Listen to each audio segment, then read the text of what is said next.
Misiones, no sé si en particular. Sobre esto, Alejandro Pergograro de Politicón escribió una columna y explica, bueno, qué significa este crecimiento de la coparticipación, y lo llamamos para que nos cuente, bueno, Misiones, que es una de las provincias menos beneficiadas con la coparticipación, cómo se beneficia y por ende cómo se benefician los municipios de toda la provincia. Alejandro, ¿cómo te va? Muy buenos días, gracias por tu generosidad y tu colaboración. Buenos días, Mario, Nicolás, ¿cómo les va? Muy bien, por Alejandro. suerte. Todo bien. ¿Vos estás en Chaco o estás en Posadas? No, en Resistencia. Ah, en Resistencia. ¿Cómo está el clima por allá por Resistencia? Y hoy está bastante fresco. Desde el domingo tuvimos unos días de mucho calor y después de repente se dio vuelta el tiempo, mucho frío. Así que estamos con un clima más parecido a julio que a septiembre. Pero bueno, ya va a volver el calor. Estamos en Chaco, así que no podemos esperar otra cosa. Sí, bueno, en Chaco hace calor, pero también el clima es bastante seco, creo, ¿no?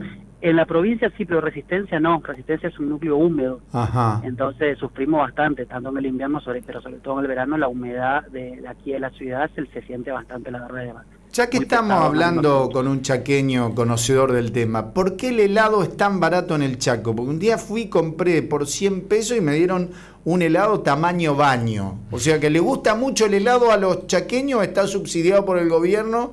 ¿O cuál es el motivo por el cual el helado es barato? La verdad que desconozco dónde habrás comprado. Ahí en el centro, ¿viste? En la plaza que hay un hotel que lleva el nombre de una virgen. Ahí está el Gala, que está muy bueno, que es el más lindo, tiene el casino.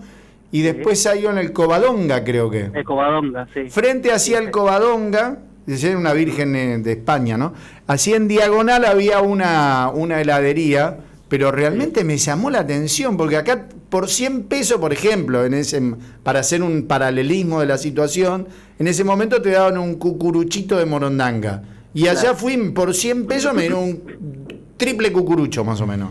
Mira, acá lo que hay es una gran distorsión de precios, pero ¿por qué? Porque hay muchas artesanales, muchas que son emprendimiento propio y que hacen casero, que son por lo general mucho más baratos y también a mi criterio mucho más ricos. Y después están lo de las cadenas un poco más conocidas, que cada vez se están instalando un poco más en la provincia, o acá en la ciudad particularmente, que tienen precios bastante más exorbitantes. Sí. Estamos hablando de una brecha de precio. Te voy a poner un ejemplo, ¿no? Hay una heladería muy conocida de Resistencia que se llama Dino, que arrancó teniendo un solo sucursal, ahora tiene 3, que son helados artesanales, incluso innovan constantemente con sabores bastante extraños.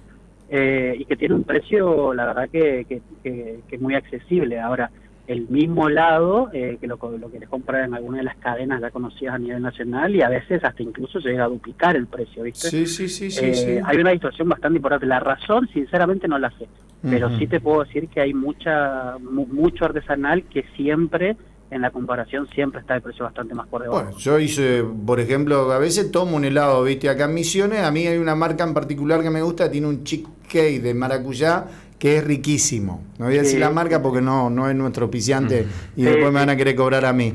Pero me fui a comprar a una heladería en Buenos Aires, estas más chetas, ¿viste? De los porteños, de cadena, creo que se llama Fredo. Cuando me cobraron una capelina, me dije, por eso, por ejemplo, tomaba un helado acá en Misiones, 100 pesos, un cucurucho, ¿no? Me fui la capelina, 351 pesos, lo quedé mirando, ¿viste? ¿Cuánta bocha quiere? Una y con suerte nomás, ¿viste? Yo he tenido la oportunidad de vivir en Buenos Aires 7 años y me espantaba el precio del helado. Yo me tomaba me compraba a la vuelta de mi casa un heladito acá en Resistencia y pagaba, no sé, pero muchísimo más por el mismo tamaño, el mismo sabor, mismo todo, pero sí, allá son naturalmente más caros. Bastante es mucho más caro. Sí, es muy cara la vida para quien sale así, y no te digo solo en Puerto Madero, en cualquier lado, porque yo no lo tomé ahí en los lugares turísticos, sino en los lugares de paso corriente. Y la gente, lo que son los locales de barrio, por decirlo de alguna manera. Claro, pero la gente en las grandes capitales me parece que es muy marquista, ¿no? Sí, sin duda. Es marquista, ¿viste? En la televisión dicen que este es el mejor helado, este es el mejor helado. Totalmente. Y el tipo de la esquina, como es tu vecino, lo conocés, que va a ser helado ¿de dónde salió el heladero, no? Y quizás uno de helado mucho más rico y quizás nunca lo probaste también. Totalmente. Bueno, Hablemos del tema coparticipación. Creció la coparticipación. Misiones es una de las provincias más castigadas por la coparticipación, pero no obstante también creció la coparticipación para nosotros o para todo el país. ¿Cómo es el tema, Alejandro? Bueno, en el mes de septiembre la coparticipación creció para todas las provincias. La única que salió con un resultado negativo fue la Ciudad Autónoma de Buenos Aires, pero porque ya sintió los primeros efectos, recordémonos del decreto que firmó el presidente Fernández, que le quita unos puntos de coparticipación para pasárselo a la provincia de Buenos Aires. Entonces, como ese decreto empezó a regir más o menos a mediados de septiembre, la Ciudad de Buenos Aires ha sentido el efecto así, por lo tanto es la única jurisdicción de las 24 que tenemos en el país que tuvo una caída en el mes de septiembre. Ahora el resto, que se rigen bajo los mismos porcentajes de distribución que está establecido por ley de coparticipación, bueno, tuvieron un incremento nominal y real, es decir, superaron a la inflación que se proyecta para septiembre en base a las estimaciones que hace el Banco Central, que es el dato de inflación que vamos a conocer ahora a mediados de este mes, cuando INDEC lo publique. Pero cuando hacemos la estimación con ese nivel de inflación de septiembre, bueno, todas las provincias han tenido crecimiento. En el caso misionero, el crecimiento real, es decir, descontado la inflación, sería de 3,4%, y totalizó en el mes de septiembre un total de 6.197 millones de pesos que ingresaron a la provincia solamente en concepto de coparticipación. Ahora tengo una pregunta, sí. Alejandro. El sistema de coparticipación es el siguiente, ¿no? No es que por más que la provincia aporte mucho más a la nación a través de impuestos directos como el IVA, indirectos que aparecen en la venta de un producto, retornan después. ¿O cómo es el criterio? ¿Entró tanto en la bolsa y se distribuye en porcentajes iguales? ¿No se toma en consideración quién vendió más, quién vendió menos?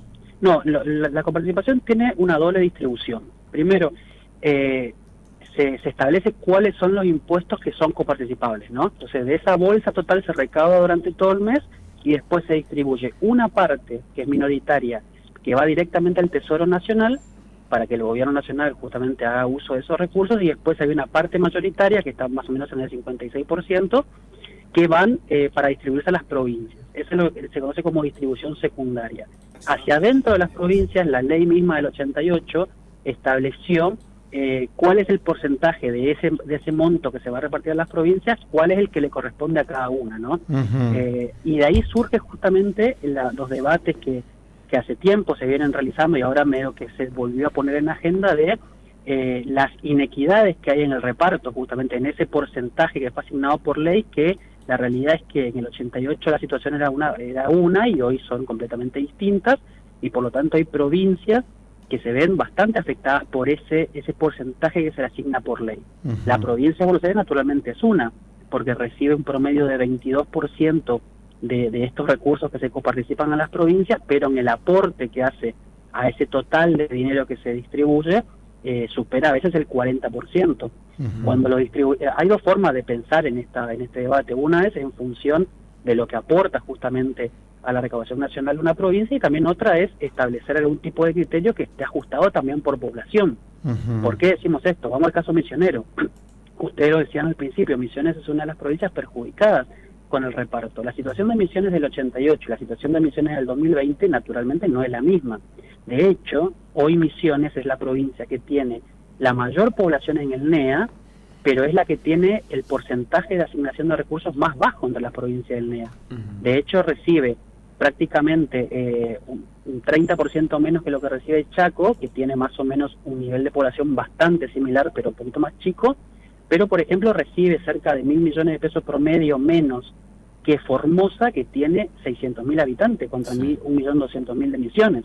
Claro. Entonces, lo que pasa con Misiones es que hay justamente esta falta de actualización de la propia ley que establece los porcentajes de distribución, la perjudica porque, ¿qué pasa? Decimos, no, muchachos, no se condice para nada lo que nosotros nos está tocando con lo que nos debería tocar, ya sea en función de población, como te decía, e incluso también de aporte en la recaudación nacional. Misiones hoy es la provincia con una actividad económica bastante más consolidada dentro de la región, superando a Chaco, que siempre era que más o menos lideraba.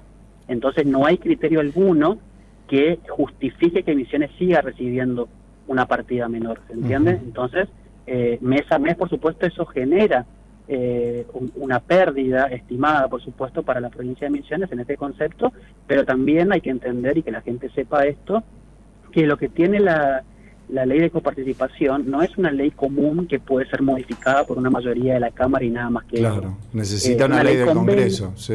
Exacto, se necesita primero una mayoría especial en el Congreso, pero después la propia ley original, como se llama ley convenio, establece que las 24 legislaturas del país adhieran a esto. Claro. Ahora, pensemos una cosa, por ejemplo, hoy Formosa, dentro de la región del NEA, es la provincia más beneficiada, sí, porque recibe mucho más de lo que aporta. Ahora, y que cuando le hagan una distribución va a decir, no, yo no quiero este sistema de distribución. Exactamente, bloquea la adhesión en la legislatura provincial, porque van a defender, por supuesto, los recursos que ellos reciben hoy, por lo menos, y eso se cae. Entonces, es una ley muy difícil de arreglar. Después, obviamente, hay alternativas en paralelo, que es una asignación de montos específicos por fuera con participación, como para poder, de alguna manera, compensar esa pérdida, recursos extra presupuestarios, como se le conoce. La Rioja, por ejemplo, es un caso que tiene, todos los años tiene un punto, o sea, 1% de lo que debiera recibir, que se le pasa por afuera para compensar ese puntito que se dio en el 88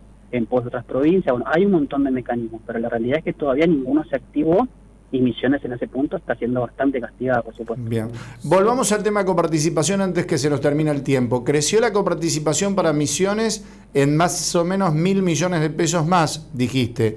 Ahora, la pregunta es cómo se distribuye en los municipios y si los municipios también aumentaron sus niveles de ingreso y si tenés los números específicos de nuestro municipio que es Puerto Iguazú. Sí, bueno, el caso de los municipios, para que la gente sepa también, de la recaudación total de la provincia de Misiones, ya sea con participación federal como por recaudación propia, un porcentaje específico se asigna para después distribuir a los municipios también en función de un porcentaje que se le asigna a cada uno por su tamaño y demás. Claro. ¿Qué pasa? Entre enero y junio de este año, los municipios vieron resentidas los recursos que les ingresaban por coparticipación municipal porque había una caída de la recaudación, pandemia en el medio, por supuesto que todas las estimaciones presupuestarias se cayeron, entonces habían tenido unas caídas bastante importantes. Ahora, ¿qué pasa? En agosto y en septiembre, a la par de lo que fue la recuperación de la coparticipación federal, que mostró crecimiento en esos 2 meses, también se recuperó la coparticipación municipal, al punto que, por ejemplo, en septiembre únicamente, el promedio de incremento que se recibieron los municipios fue del 65% más que el mismo mes del año pasado. A la pirinola, o sea que vos me decís que en el año pasado, para el mes de septiembre, recibieron 100 pesos y para este mes de septiembre de 2020 recibieron 165 pesos.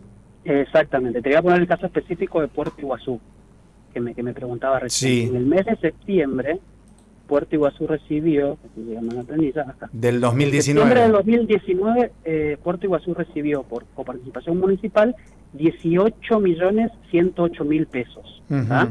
En septiembre de este año, o sea, que finalizó hace un par de días nada más el mes, recibió 29.946.000 pesos, un incremento del 65,4%.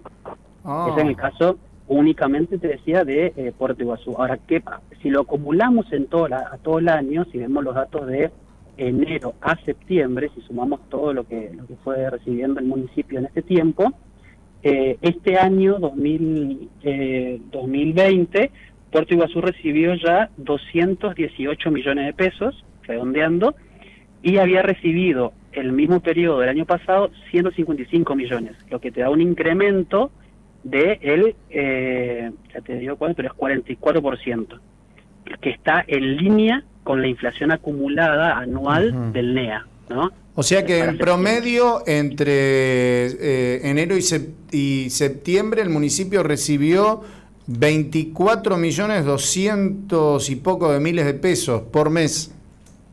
Y en promedio por mes fue recibiendo, para que tengas una idea, recibió 29.900.000. Sí, no, yo te hice, sumé el total de lo que me dijiste. Sí, en promedio son aproximadamente 24 millones de pesos al mes.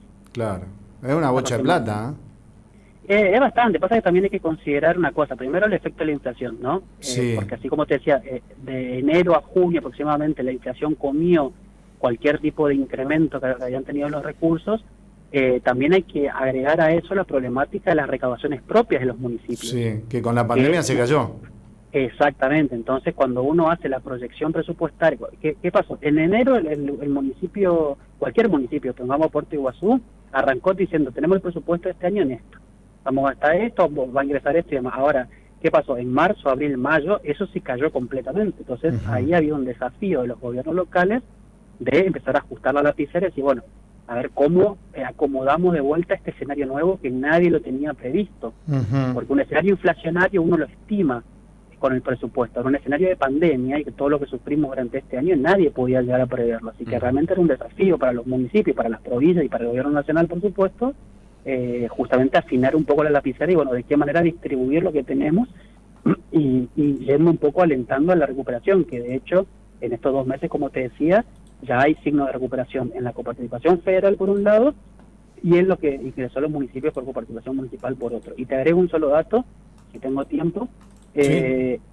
La provincia de Misiones no ha publicado mes a mes todavía la recaudación provincial, tributaria provincial únicamente, no lo publicó, pero sin embargo el titular de la ATM en la ronda de debate del proyecto de presupuesto 2021 ahí contó que en lo que va de este año Misiones recaudó un poquito más de 19.000 millones de pesos entre enero y agosto.